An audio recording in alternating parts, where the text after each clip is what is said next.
is up, my fellow geeks and nerds and woo-woo peoples? It is hashtag Crystals Sci-Fi Saturday, and I wanted to do this over here on YouTube as well. This is where I sit down with you guys and I briefly talk about one of my scene shares from my upcoming science fiction novel, Synarchy, Book 3, The Demiurge. That's a title in progress. It's like a working title. I'm pretty sure I'm going to call the book that.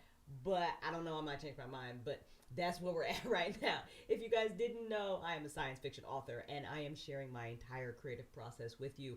As I write this third book, we're talking about all of it. We're brainstorming, rough draft scenes, polished scenes, book notes, author notes, research notes, all that stuff, the whole process I'm sharing with you guys. Check it out on the website, crystalsimagination.com. Go there, click on the creative content button in the menu, or just click the link below down in the description. And if you like these videos, don't forget to hit that subscribe button, share it with your friends, let everybody else know. There's a lot of cool content on this channel, and I hope you guys are enjoying it. Also, really quick, don't forget that you can also hang out with me live. I stream to Mixer on Sunday and Monday night starting at 7 o'clock Eastern Standard Time, and over on Twitch, 7 o'clock Eastern Standard Time on Thursdays. Again, all the info is down in the description. It's down there. And there were like lower thirds. I'm probably touching them. Am I touching them? I'm probably touching. All right, let's talk about this scene. So, the topic of reincarnation is something that factors heavily in my science fiction series, and one of the reasons it does that is because I find it absolutely fascinating. One of my aliases is woo woo. I have a kind of a spiritual, not kind of, I have a spiritual background, and then I'm a very kind of spiritual person. I meditate, I believe in a lot of that woo woo shit with a healthy dose of skepticism, but at the same time, I believe in a lot of cool woo woo shit. So reincarnation as a topic for me is really, really, really fascinating because I love the idea that we've just lived life before. I love the idea that when I'm done in this body and maybe on this planet, I could go somewhere else, or I could come back here and live life as something else. And I truly believe that's how it works. I don't think that when we die, we're just done, or I think that we get to go and we get to experience life in many, many, many different ways, places, all that kind of good stuff. So the scene that is happening here, it's very, very rough. To kind of just vomit it out of my brain one night. Like a lot of the scenes that are being shared with you guys right now, because I'm still in the writing phase. Say that 5 times fast. Go.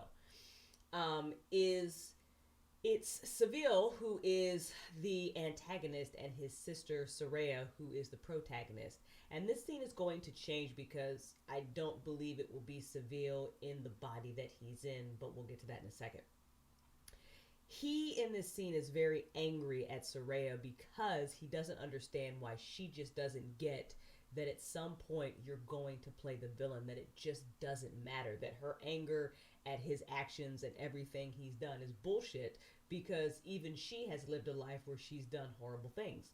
And his thought process is, it's just a big cosmic game, that if you experience life on any planet at some point, if you do this thousands and thousands of times, you're just going to be a bad guy.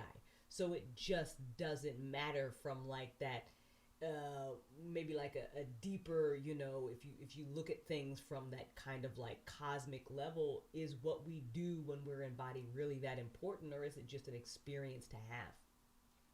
And I liked that thought because, he even says to her that, it's just a consequence of reincarnating. At some point, you're just going to be a villain. And the people of Daquin, built into the world building and how they live their life on this planet, is they all remember their past lives, and they get to choose how many they can remember, or if they kind of just want to pick a couple, or this, that, and the other. So it's not an alien concept to them. They absolutely know that they're going to get to experience life over and over and over again. So sound off for me in the comments. Do you believe in reincarnation? And if you do you think that you would want to experience life as a terrible person? Like, do you just want to maybe just, would you want to have that experience? What kind of a perspective would it give you today if you could remember that, at one point you spent 50 years like as a serial killer or something? I don't know. Personally, I'd like to I know I got a lot of Star Wars stuff, and I'm like, all like, hashtag Sith life. But at the same time, I think it would really bother me if I remember that I spent a lifetime as a douchebag. But at the same time, I'm wondering if I'd want to have that experience just to have it. But that's a lot of karmic baggage to carry. Like, you know what I'm saying? Like, so I don't know. You want to say that you always want to be a good person and you'd want it to be like the highest version of yourself like all the time. But if I live life a million times, isn't it inevitable that at some point I'm just not going to be cool? And what are the consequences of that? Like what baggage did I bring into this life that maybe was a consequence of the fact that I was a douchebag in a previous life? Like, you see what I'm saying? Like, it's deep, right? It'll hurt your brain. So sound off in the comments. Check the scene out on the website. Let me know what you think of the scene. Go and check out all the other scenes shared. And like I said, what do you think about reincarnation? Would you want to live life as a bad guy? Why or why not? Thanks for hanging out with me, guys, and I will see you all next time. Don't forget to subscribe, like, and share it with your friends.